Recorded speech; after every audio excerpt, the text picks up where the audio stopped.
Today's guest, absolutely excited for. We met at the gym. It was a calling, whether you believe in a higher power or not. I think God put him in my presence as I personally was seeking out a better relationship with a higher power. I grew up Catholic. I've been associated with a couple Christian churches, but I've never committed. It just didn't feel right because my ethics and my morals and the things I do in private don't really seem to jive with a lot of churches.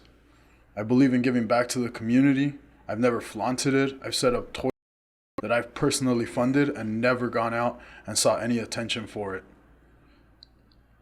Today's a special day as we break through the top 5% of podcasts with our 22nd episode.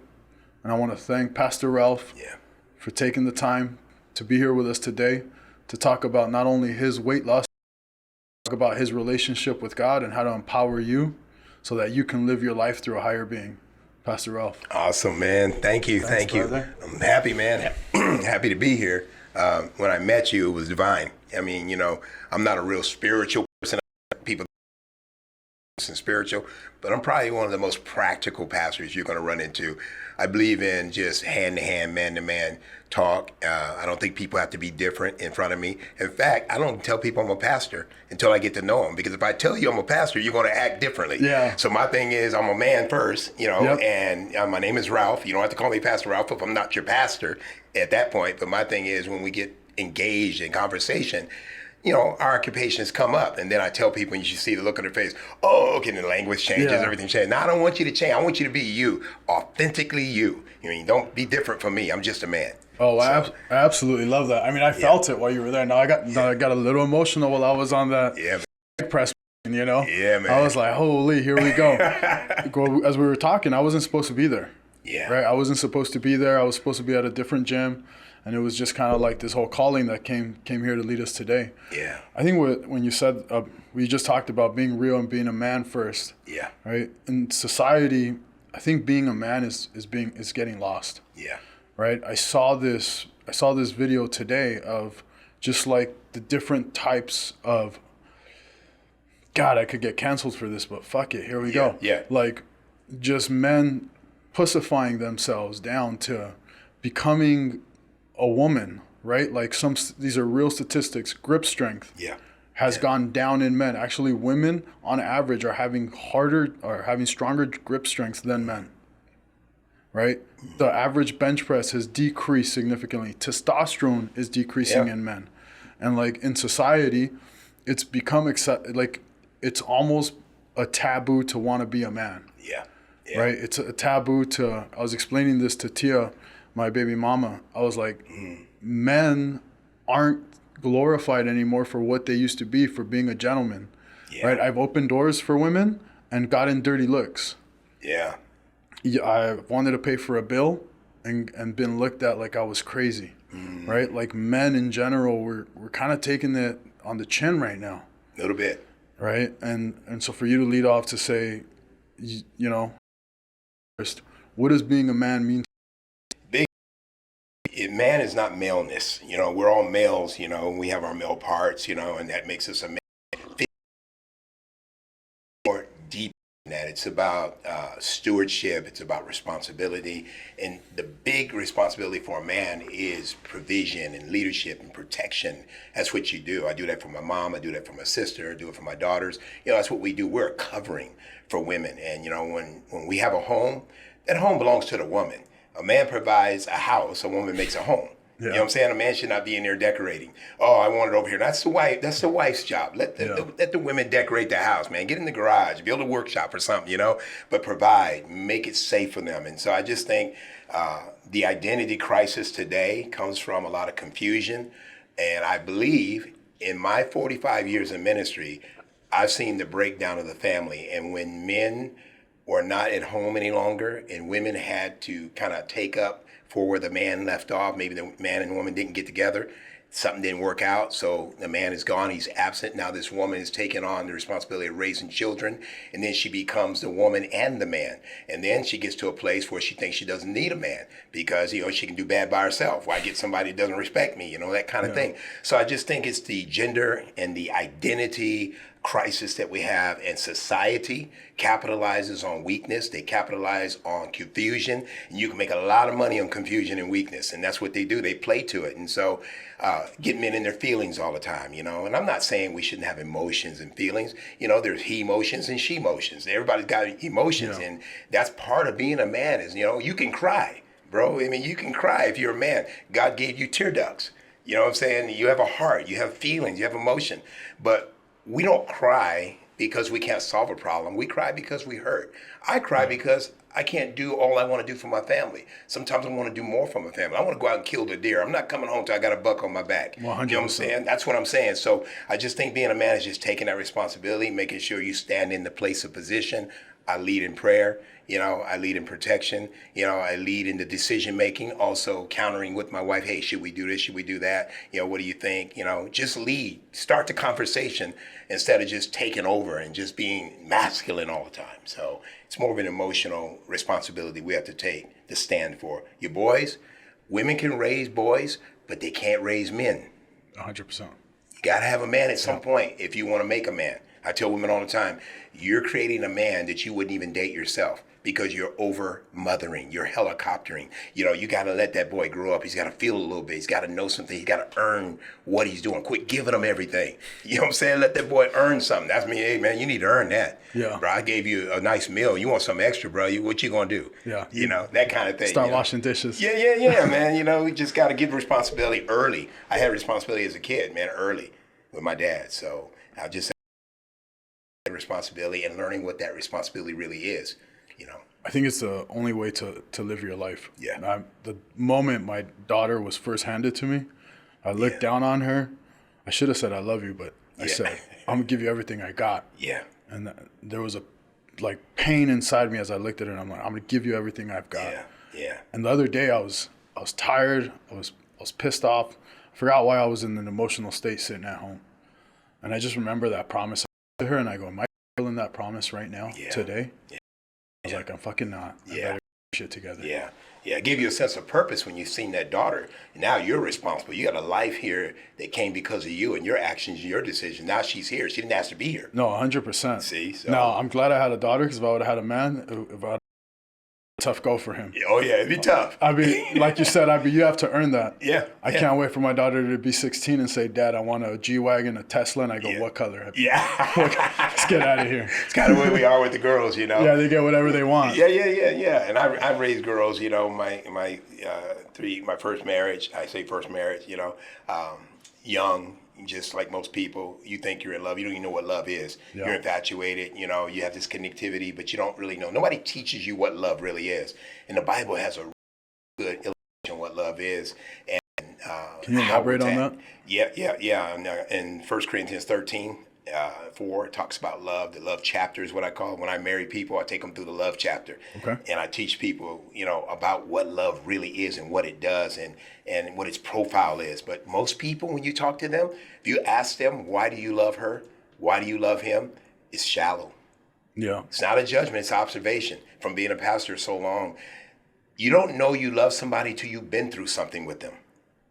You know what I'm saying? If everything is good, how do you know you really love them? Until you go through something difficult time, some tough things, some identity situation, or, me growing up, black man. I don't play the race card or nothing, but growing up in society, there was mostly white males. And where'd you grow up? I grew up in Skyline over in San Diego. Okay. Yeah, over there. And, and I left Skyline to come out to like Escondido to get a job. And there were no black people in the places where I was trying to get a job. And I felt immediately the difference just from being around your own and then being outside, having the audacity to step out in the arena and get a job around other people, And I did HVAC, which is air conditioning, heating, and ventilation, for about 12 years. And when I got on the job, they gave me kind of like a little secretarial kind of job. I didn't care. I just wanted the job.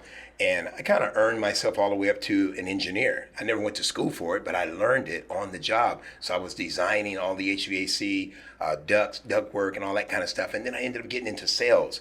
I would sell and do all of that. So, but it was a lot of just prejudice. There was a lot of hardship. I had to work twice as hard for what I wanted than the other guy. And yet they loved me. Everybody loved me. I was a good time guy, but when it came down to the money, came down to the position and the power, I was kind of kept in my place. So when you go home as a man like that, it's kind of hard to stand in front of your family and know that you're not bringing in what you really could bring in. So it was always like, I got to find another job. I got to make ends meet. So it was all that kind of thing. So with God was able to help me to keep myself at bay. And I put my confidence, my trust in the provision that God would make for me. And I'm telling you, man, I've been through so many things that I've seen God deliver me from, take care of us, provision-wise. I mean, I've had a pretty good life, considering the circumstances of the hardship that I had to face growing up. So, man, awesome. I absolutely love that. Were you always a man of God, or was there a moment in your life that you said, I got to start spreading the word, or a calling that you might have felt? Yeah, the interesting thing is when I was 6 years old, this is crazy. I was a 6-year-old kid and I knew I was called to the ministry. I told my mom I'm going to be a preacher when I grow up. And she said, that's okay, son. That's really good. She just never took me serious with it. But I said, I just knew it. I used to go to church. I was in a Baptist church and I would look up there and I'd see the pastor preaching. And something inside my little heart said, you're going to do that one day. I didn't know what that entailed, what it meant, but I just felt this yearning to share God's word with people. So I was 6 years old, right? And I was sitting on the side of my house. I had this little green Bible, little Gideon Bible. And I had 6 guys, like little rascals, would come around and they would say, hey man, tell me about the book of Revelation. So here I was 6 years old reading the book of Revelation to my friends. And they were being scared about the different things that were coming up. I couldn't explain what it was. I said, man, this is what's going to happen at the end of the world. You guys check this out. Dragons are coming out of the ground. Locusts are coming out. People are going to be stung, all this stuff. Kids were like, oh man, this is crazy. But long story short, that evolved into me getting a deeper study. I started studying. I never went to ministry school. I never went to a seminary. I tried, but when I was hearing a lot of the stuff that they were talking about, it wasn't relevant to me. So God taught me himself. I got into the book myself. I got into life. I began to apply the scriptures as I saw them. And I said, man, the church is saying this, but the church is doing that. The church is saying they love everybody, but then when somebody comes in different than us, we make differences. I mean, a homeless guy couldn't come in and sit on the front because people were afraid, or somebody that came in that was a prostitute, or somebody that was something a little different, gang member. Everybody was kind of weird about that, but I was always drawn to those people. Yeah. So I ended up with a street ministry, man. I was talking to everybody, drug addicts, pimps, prostitutes, homeless people. Man, I was just like loving that. And so I spent a lot of years in the street doing that. I absolutely love that. I was telling you about my work with the Seattle Men's Shelter. Yes. And we would go out at midnight to go feed the homeless. Yes. We'd jump into caravans. And, man, one of the most powerful situations I've ever experienced. I'm going out with them. We're in this van, and we pull up to a tent city. I'd never seen a tent city. Wow. So a tent city is basically a football. I'm sure you've seen them. Yeah, yeah. It's basically a football field. Oh, yeah. Where they take up and they divide these little sections, and they put tents up everywhere. What was crazy was they had a guy come out. It was almost like their mayor. Wow. He comes out and he meets us and he goes, okay, you guys can go to that section. You can't go to that section. You can go to that section. There's some risk over there. And so then we start going through it. Yeah. And we start going aisle by aisle. And we're dropping stuff off in the tents and we're trying to get people to go get hot chocolate. And then I'm seeing these people, and not everybody is the typical homeless person. I met a guy who was from South America. And I go, hey, why are you living here? He says, I'm here because I want to send all the money I make back to my family. And if I pay rent, then that's less money for my daughter down in, it was Ecuador, one of those countries. Wow. Jesus Christ. Now if Seattle winter, it's absolutely freezing. Yeah. Right? They don't have blankets. They don't have coats. They're just kind of huddled together. And we're going through it. They're like, hey, don't go to that section. I swear you can see somebody just getting, pounded. Yeah. It's just... It was so surreal. And I get home, and I'm just kind of shooken by the whole event. Oh, yeah. And I go into my shower now. I had a 300-square-foot studio that I lived in. Yeah. It was really nice, though. So no one feel bad for me. This shit was luxury living in 300 square feet. I had a washer and dryer in my shower. I go take a shower and I'm so freaking cold. I grab my towel, I throw it in the dryer. Wow. Close it, right? Turn on the dryer, I go shower for 10 minutes. I come out, I pull out that freaking towel, I put it on my face and it's hot right now. I've been cold in the ice and I put it on my face and I go, how fucking lucky am I right now? Yeah, right. That moment of just insane gratitude. I was crying. That's amazing. You know, I called the girl I was dating at the time. I go, this just happened. I'm like so emotional right now, but just those little wins in life. Yeah. But that little moment made everything else, all the like pain of being in the cold for the last 4 or 5 hours, just worth it, right? Like that was my gift. That was God saying, I'm going to give you a little something. Yeah. Right. I'm gonna hook you up, and for that moment, and I'll cherish that moment forever. Yeah, it's amazing when you finally find out the reality that even in America, people live under standard. They're under, deserved in some capacity or another. People just don't see them. People don't see homeless people nowadays. When they do, there's a lot of judgment that goes by. I mean, I've had people go with me and we're well, why don't they just get a job? I said, it's not what we're here for right now. Whether they need a job or didn't have a job or why they're out here, the purpose of being out here is show some human compassion, show some empathy, give them a hand up, not a hand out, I always start a conversation with people before I try to do anything for them. I try to see where they're at in their life. And you'd be shocked at how many homeless people know the Bible. Yeah. They know the Bible better than some preachers do. Oh, it's hope. Yeah, right, it's yeah, hope they have it, but they took a wrong turn somewhere, and they got off, and you get disgruntled. I know what that feels like. I've been mad at God before. I'll be honest. I mean, people probably be mad at me for saying this, but I'm being authentic. I was mad at God because I misunderstood a lot of stuff that the church was teaching and peddling, and they didn't really explain a lot of stuff, so I went off in different areas of my life, and things weren't happening the way that I thought it should happen because of what I was taught. And I was angry with God without understanding until I started reading for myself. So wait a minute, God didn't even promise that. That's not something that he said. So what would I be upset about that for? Can you give me an example? Things like, if you just pray, God will heal everybody. And if you just ask God, he'll give you everything that you need. That's nice. That's fine. But, when I look around, I see people praying all the time and loved ones dying. People sick. Some people die with the diseases that they contract. I see people hungry. I see all these different things. I say, okay, if I'm sure this person has asked God to take them out of this situation. But see, there's a little more to it than that. And the word comes in like a medicine. It's like taking vitamins. You don't know that the vitamins were working until you stop taking them. Yeah. You know what I'm saying? When you're taking them, you're normal. The norm is to stay normal. And when you stop taking stuff, you start finding deficiencies. And I think in the church, we have a lot of spiritual deficiencies where people don't have real faith.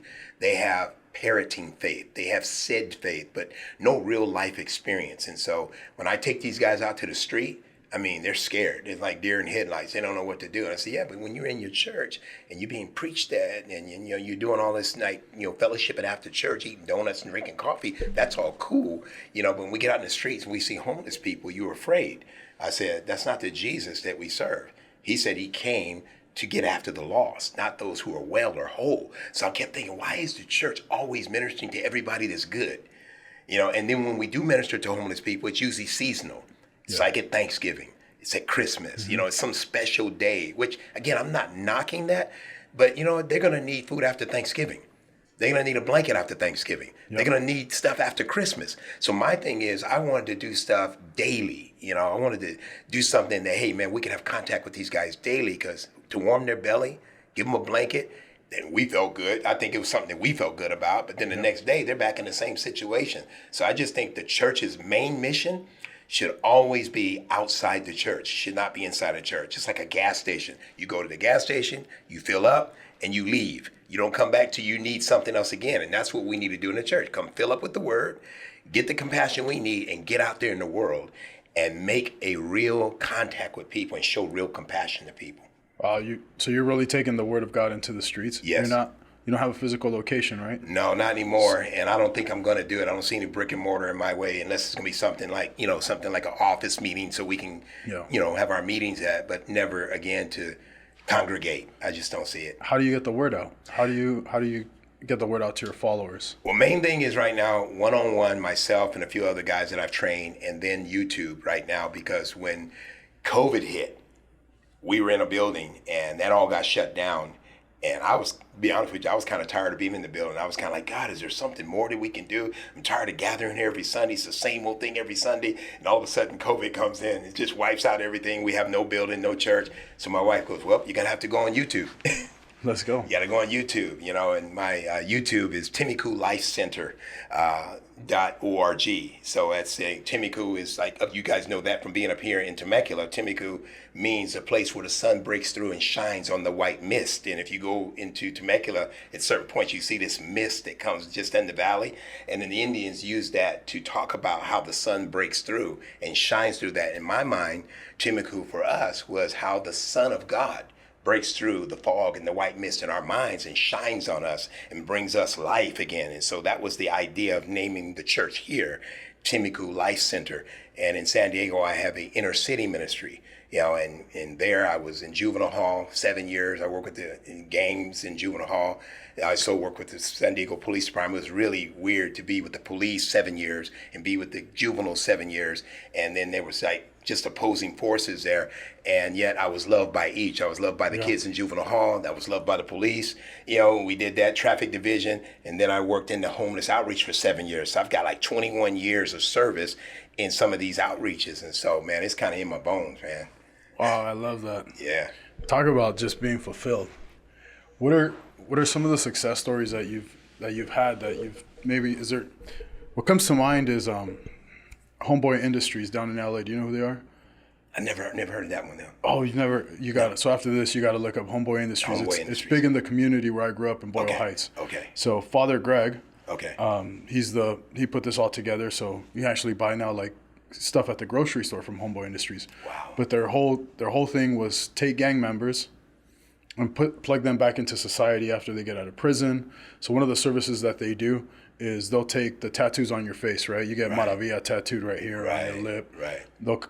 They'll do free tattoo removal. Wow. So they remove all the gang tattoos. They'll plug them into jobs because they have a bakery that now they're selling the baked goods to different grocery stores, baking chips, plug them into different positions. But really it's just taking the kids that grew up in East LA, Boyle Heights, or any other of the neighborhoods and reintegrating them back into society. Yeah, there's a great book written about Father Greg that I can't remember for the life of me, but I'll look it up afterwards. Okay. I'll send that to you. That'd be great. But it's absolutely amazing what they've been able to do. Actually, one of my high school girlfriends was a big part of Homeboy Industries, and like to see her come out of it and then get a job and get reintegrated into society is huge. But like with your word that you're putting out there, you're going into society, you're kind of dealing with the people that no one wants to deal with. Yeah, pretty much. Have you been able to take somebody out of that lifestyle and plug them in to say, hey, welcome, right? Yeah, back in 1992, I started Inner City Faith Fellowship, and that's where we would go to Balboa Park, and we would feed like 250, 300 homeless people at that time. It was there that I made the most impact because I was able to get them from the park to our church. And man, a lot of them changed their lives. A lot of them corrected their life. But you know what the biggest problem was for me being able to finish like I wanted to was always the lack of resources. Never having the kind of backing and resources that we need, because when you pull a guy off the street, you pretty much got to take care of him. You own that responsibility once you do that. And so I connected with the rescue missions, and I worked in there. So I said, well, in order for me to be authentic, I need to go down there and show up on a regular basis. So I would go down there on Wednesdays, go down there on Sundays, and they'd ask me to speak. And they started to gain their trust and confidence in me. And so then when I started having them come over to my church, they started wanting to be involved. So they went from being fed to helping me feed other homeless people. That was crazy good, because that's what we wanted. And they came from believing in God and having a religious ideal about God to having a relationship. And that's a huge thing that you got to really be careful with, because religion is not relationship. Right. It really isn't. Religion is a set of rules that are passed down by the church, and usually the 10 Commandments, they start with that. And people don't know that those 10 Commandments are based on 613 laws. And then Jesus came and he broke it down to one law. He said, love your neighbor. And that's basically what it is. So really, love covers all the rules. And so when I tell people, it's not about rules, it's about love. If I love you, I'm not going to hurt you. If I really care about you, got compassion about you, I don't need to worry about taking your wife or stealing or coveting from you, all that stuff that people do, because I'm going to look out for you because I really love you. You see, so if you start with love, you can forget the rules, and that's what was happening with some of the homeless guys. They had lost their faith in God through religion. And when they saw a guy like me roll up his sleeves and get out there with them in the trenches, and I mean, we were out there till the wee hours of the night, man, talking with them and sharing with them. I would buy them lunch, dinner, stuff like that. Outside of that, take them and counsel with them. And some of them had some pretty bad dudes. Some of them were America's top 5 most wanted people. I mean, I've met some guys out there.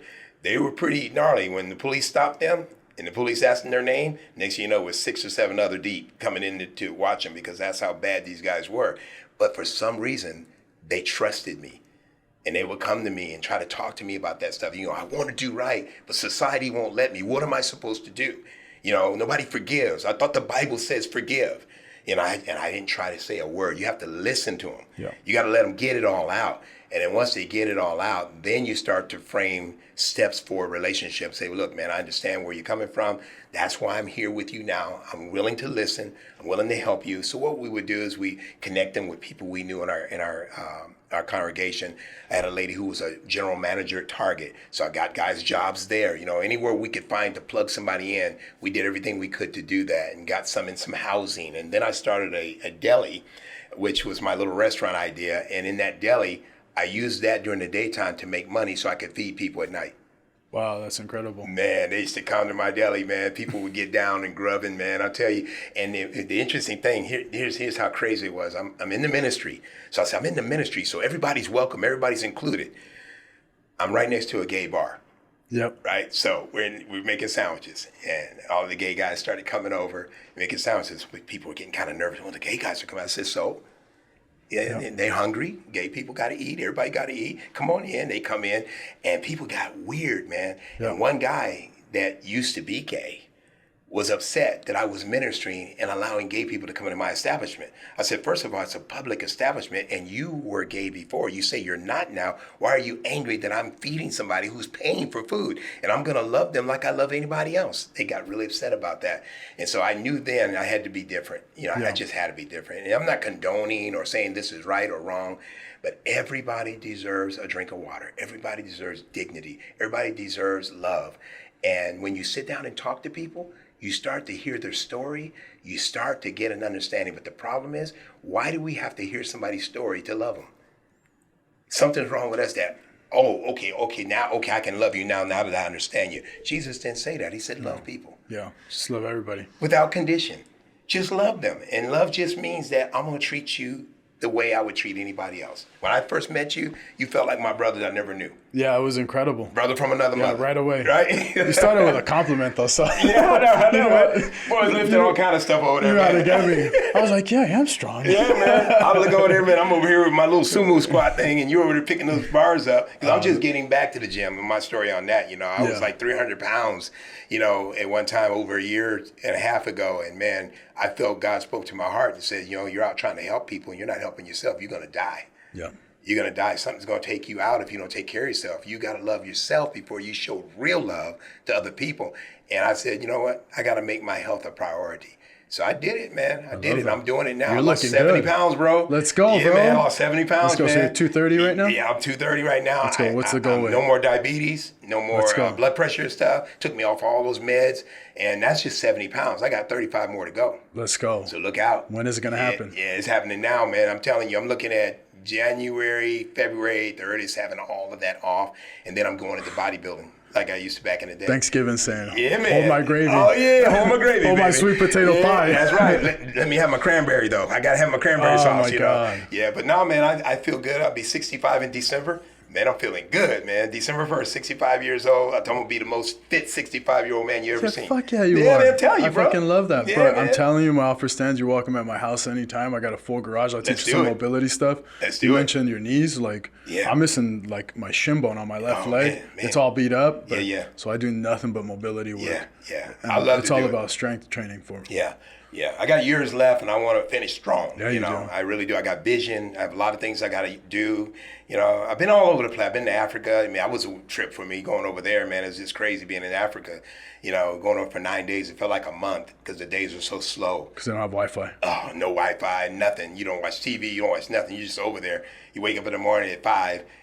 You seem like 4 hours later, and you go, "What time is it?" Well, it's like 6:30. Like, I mean, it seems like I've been here 4 hours, you know. And everybody is like slow. Yeah. You know, nobody's on time for nothing. Everybody just takes their time. They just live their life, and they're happy. Yep. That's the craziest thing. They're happy. Yeah. Bro, man, I was like, man, this is crazy. I got a ministry adjustment when I went there. When I came back here, I started having greater gratitude and appreciation. 100%. For what I had. I'm going to Mexico December 17th, so I put on a toy drive. I don't fundraise for it. Yeah. I might fundraise for this one this year. But only with close friends. Yeah. But the town where my parents grew up, my parents have no Wi-Fi. Wow.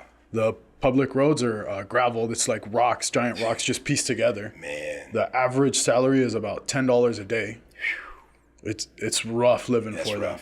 So most of the people, they don't rent, right? They live in a house that's owned by an American that left.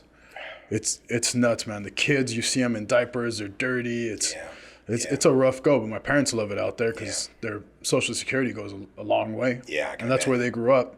But I'm going to go down there, give out a bunch of toys. But when you get back, it's just like, fuck. Yeah. That was a different life that they're living. It's different. Here I am paying for an extra $10 so I can get my Uber Eats burger delivered. Exactly. You know, that's what they make in a day of digging. Yeah. Yeah, we experienced that too. We did a lot of work down across the border, and we adopted a couple of families over there. We used to go and bring food. And it got a little crazy because of, you know, the COVID hit and all that stuff. So I don't speak Spanish, but, you know, I was somebody who does whenever we do. And I love Mexico. I love my brown people too. Love my black people. Love my white people. Everybody. I love everybody, man. Everybody. And I love that you brought up the gay situation. Yeah. Because it's like contentious with the church. Oh. One of my best friends at university, I lived with him for 6 years. Gay. No one wanted to live with him. I'll be honest. When they first told me he was living in our frat house, my knucklehead ass was like, "Fuck no, he's not. Yeah. I'm not gonna be able to sleep at night." Yeah. Yeah. And then I got to know him. Yeah. He became my best friend. Eventually, isn't that something? Yeah. Yeah. Eventually, him and I lived together alone. Yeah. Right. We had our own apartment in Mira Mesa for 4 years. Yeah. After we left the frat house. Yeah. And you know, till the day, just one of my best friends, and really got me ingrained in the culture to be accepting and loving. Because when you grow up the way we did. Like, that shit was not cool, right? Yeah. There's that one gay cousin in the family that everybody talks about behind their back. Yeah. Right? And so you grow up in that culture, and then it just changes, right? When you get it does. It's our fear. Our fear of not knowing that heterosexuals are more sexual than even gay people. It's never really about sex with them. It's about acceptance and love. Yeah. That's what it's about, you know? And so I like to tell people all the time, you know, when you sit down and talk to people, and I tell my church, I challenge them, how do you get to heaven? How do we go to heaven? I said, you're going to be surprised who you see in heaven. How do we get there? Do you know when Jesus died on the cross, one of the first things that he did was he inducted the guy next to him on the cross. He was a malefactor, they call him, as a thief, two thieves, one on one side of Jesus, another on the other side. And this guy said to Jesus, he said, "Remember me when you come into your kingdom." And Jesus looked over at him and said, "This day you shall be with me in paradise." This guy was a thief on the cross, the first person who had an inner relationship with God. And see, so God is in the business of saving souls. He's not looking at people's bodies, their disposition. And you can never be good enough to get to heaven. The church has got to stop telling people being good. You're going to be good for nothing. You get to heaven based on what you do with Jesus. And Jesus is the word of God. And so when you accept God's word, you accept Christ, that's how you get to heaven. You don't get to heaven because you do more good than bad. And you don't go to hell because you do more bad than good. You go to either place based on what you do with Jesus. So when you talk about gay people or heterosexuals and all these different things that people go through, you're going to find that God looks at the heart. And you're going to see, people are going to be mad at me for saying this, but you're going to see people of all kinds of alternate lifestyles in heaven that you didn't think were going to make it because it's not on our merit at all. You know how many secret sins that pastors have, how many secret sins that Christians have that nobody knows? Oh, a ton. They're sitting in the church acting all pious, but they're committing adultery, they're drinkers, they're lying on their taxes, all this stuff. Then they want to look over at somebody else that they think they know and they judge. And Jesus clearly said, "Judge lest you be judged." You know, get the beam out your eye so you can see clearly how to get the little mote or speck out of your brother's eye. So that just basically tells me that you're going to spend so much time getting your life right, you don't have time to judge anybody else. So I don't judge gay people. I don't judge, in gangs. I don't judge anybody. I don't judge anybody that I see, because people are very different. People come from different lives, and there's a reason for everything that people do. I mean, I've talked to mafia, I've talked to gangsters, I've talked to pimps, I've talked to drug dealers. And when they trust me and talk to me, I find out a side about these people that nobody ever knows, and they will never know, because people can't be trusted. And I'm thinking to myself, wow, God, this is why you sent us here. Yeah. This guy really is not a bad guy. Nope. He's just caught up in circumstances and situations. And the prostitute used to say to me, Pastor Ralph, do you have a place for me to live? I said, no, I don't, ma'am. He said, if you find me a place to live, I'll get off the street. I mean, you should put some shut up in my game, because then you want to talk about, hey, you shouldn't do this, shouldn't do that. Well, if you're going to take them off the street, how are you going to provide for that? So my thing is, now I'm building resources. I'm building a team of people. We're writing grants. We're doing all kind of stuff. So the next game I start, the next plan I start, will be backed up with like 5 years of resources. So when we tell somebody we can help them, man, we can help you. But you got to want to do that. How do people get involved with your church? They get involved, just come into my email. They can email me at temekulifecenter@gmail.com. And if they email me and let me know who they are, what they want to do, I start them off with listening to my YouTube, because I want to know that if you don't like what I'm saying on YouTube, you're probably not going to like me.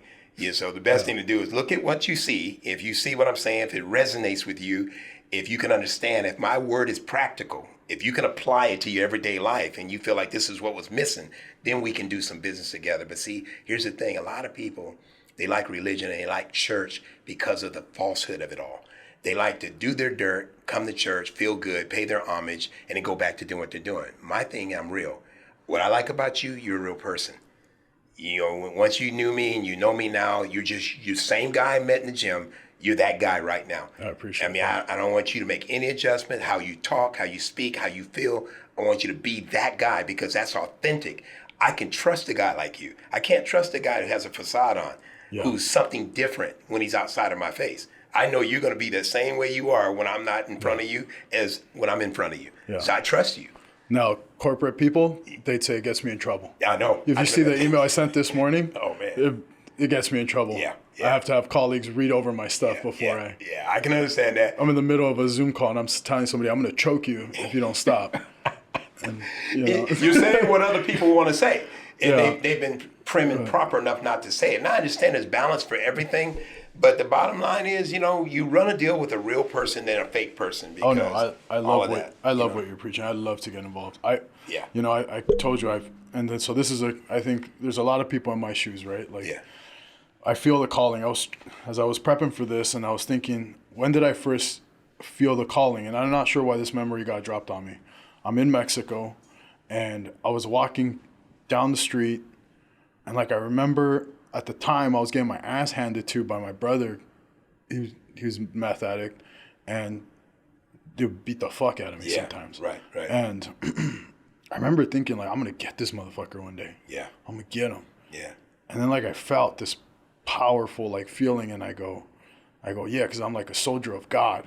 And then I'm gonna get him, but I'm gonna get him. But I wanted to get him, I wanted to hurt him. I know, yeah. But then that feeling went away. Mm-hmm. And then I tried to get involved with a couple of churches and do some stuff with the homeless community, and I remember these feelings of wanting to get involved, but I just never. I got kicked out of a Catholic confessional. Yeah, wow. the priest, I was confessing. Right. I do a lot of shit. I've done cocaine. I've done a lot of drugs. I've been to the strip clubs to party with my boys, and it was one of those things. But my actions, I guess because of how not to minimize it, but because of how I grew up, I didn't see it as I was doing a bad thing. I didn't see I was getting cocaine from my boys and snorting lines in Vegas or at a strip club. I didn't see it as a bad thing because I wasn't judging the people who were in it. Yeah. I didn't judge the drug dealers. I didn't judge the strippers. I didn't judge anybody. It was just, this is what we do to have fun. Yeah. Right? So there was an understanding of everybody around me. Was it wrong now? I have no idea. Right? Maybe that's some of the pains. So it was hard for me to get involved and have this life of God, maybe because I felt I didn't deserve it. or because it just didn't jive with me, right? I talked about I don't want to say his name, but my ex-roommate, he's out now, so just out of respect. Right. You know, having that relationship with God that I think everybody deserves. You know, when you were talking about kind of the people that you've seen overcome, or just having people that they judge without knowing their circumstances, I think about one of my buddies, we used to call him Lucky. He was 15 years old. He lived in an abusive home. They had 3 walls. Wow. Right? I don't know about powerful. They had 3 walls. So he lived with an abusive father. He would hang out with us, and we gave him shoes. Wow. So who's he loyal to? Right? Yeah. To us. Exactly. So he was loyal to the gang. Yeah. So when he shot somebody and goes and does life in prison, fucking 15 years old. Wow. He's going to do life in prison. Mm. Now, everyone's going to judge that kid. Absolutely. Right? Well, you fucking grow up with 3 walls and an abusive alcoholic father. Yeah. See how your life turns out. Exactly. See what you're going to do and see who you're going to connect with. Mm. Right? That's what I'm talking about. So yeah, that kind of backing, right? To then go in like, I want to rock church. And it's like, yeah, shit's like a fucking movie theater. I felt like I was at a concert. Am I going to see Tim McGraw next? Not saying anything bad, but it was it felt more like, and you said in the restroom, it was a country club. It was the good old boys. Yeah. I've gone to a couple prayer groups. Yeah. And when I showed up, I was like, these ain't my people. Yeah. They have no fucking idea what it's like. Y'all can talk shit. Yeah. So when you have this position, right, where you're like, okay, I'm spiritual, I'm not religious, I just want to do what's right. I want to do good by other people. I want to invest in those who no one's willing to invest in. Right? So there's a lot of men I know that are confused right now about getting a relationship with God. Yeah. Yeah. How do we accept it? How do we say, okay, what are some of the things that we can do to help overcome those feelings of doubt, right? Because I can't say that I have faith, because I don't, because I don't know if it's real, or I don't know if it's the right position to put myself in. I'm going to live my life as if God exists. I don't know if he does, but I'm going to live my life as if he does. Yeah, I think you're authentic, and I think a faith life is an authentic life. It's a life of integrity, and there's honor among thieves. Come on, man. You know, people live, and their word is their bond. But faith, as the church projects it out there, is hard to come by because it's nestled together with works. If you do this, do that, then you have faith. But it's not true. Biblical faith, and I have to use the scripture when I tell you this, faith comes by hearing, and hearing by the word of God. That's in Romans 10:17. When you hear something, you start to develop a faith in it. And the more you hear, if you've been hearing all your life, you're no good, you're just like your father, you're a dirty dog, you're developing an attitude of faith in the wrong direction. And so what we try to do is we try to teach people how to walk in purpose so they can collide with destiny. So you got to find something purposeful, something meaningful for yourself. When you come to work with me, I don't change you. I just try to direct the energy that you have in a positive direction, because I know your heart. It's your heart. You've been hardened because of your life, but that doesn't make you a bad person. You know what I'm saying? Peter cut off a guy's ear. They came to get Jesus. Peter pulled a sword out and whacked the guy's ear off. Jesus took and healed his ear and told him, put away your sword. If you live by it, you're going to die by it. So he had some rough riders with him. Yeah. He didn't have no pansy boys with him. Them guys were rough, man. You know, fishermen and carpenters, and they did a lot of work. Matthew was a tax collector. You know, he's ripping people off and all this stuff. So Jesus had real everyday people. Judas was a demon. He was a devil, and he was with Jesus. So Jesus didn't kick him out, you know, and Judas betrayed Jesus, and Jesus didn't kick him out. You see, so what I'm saying is, to find real faith is to find a real teacher. Find somebody who will love you the way you are and teach you the word. If I was to ask you, you know, why should God let you into heaven? All you would have to go by now is your worth and what you feel about yourself and what you did or didn't do. But really has nothing to do with that. It has to do with understanding what the scripture says, because there's a contract, just like what you do with houses. There's a contract, and the contract validates that there's a real sale, a real buyer, and nothing can break that contract unless you make amendments to it. It's all agreed upon. God has given us a contract through the blood of Jesus Christ. And when I teach you what that is, nobody can take it from you. It's not about how good you are. It's not about how much wealth you bring to the kingdom or any of that stuff. It's about you understanding the fine print of the Bible. For by grace you are saved through faith, not of works, lest any man should boast. It is a gift of God. Yeah, I love that. Make sure we get that last part as a reel. Yeah, that's what it is, a gift. Salvation is a gift. It's nothing that you can work for. I love that. If you can receive that gift, if I do something good to you and you do something good to me, it makes me loyal to you.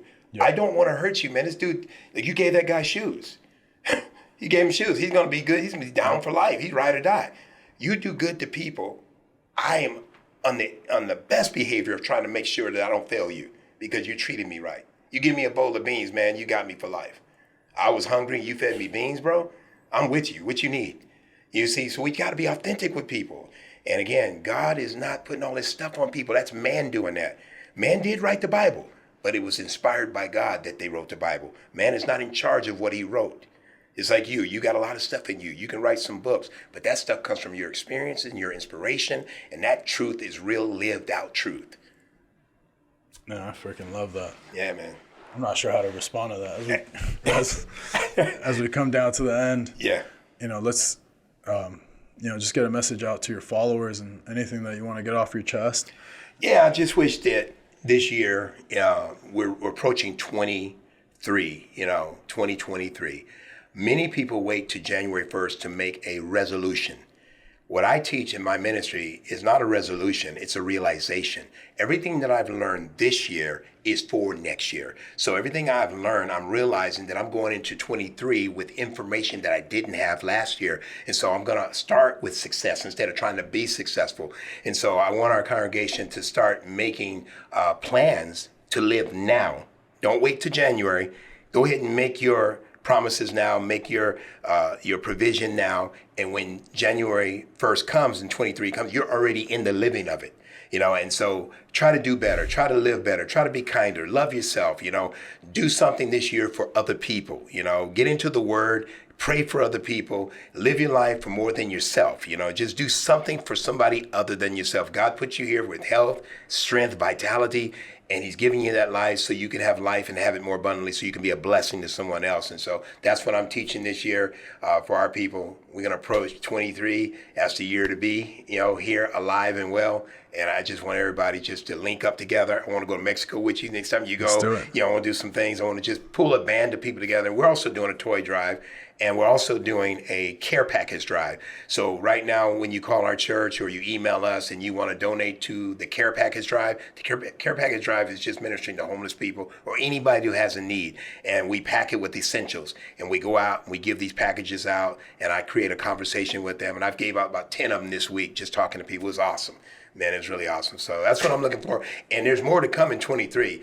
Sometimes God doesn't reveal it all to me yet. But if you stick with me, you're going to know that God is moving. He's on the move. People say the devil's busy. God is busier. Let's go. Subscribe to Pastor Ralph's YouTube channel. Let's go, Pastor Ralph. This was a pleasure. This is the first man of God that I pull in. Amen. I think Israel would say, hold my Bible, right? Yeah. Second one. No, this is absolutely awesome. I absolutely jive with you. I love what you're preaching. And keep fighting for us disgruntled people, man, because we don't have a lot of representation out there. Hey, I can only depend on you guys. I can't depend on those other guys. They run at fear, man. Something comes up, they run. You guys will take Goliath's head off. I got to go with you. You lead from the front. That's right.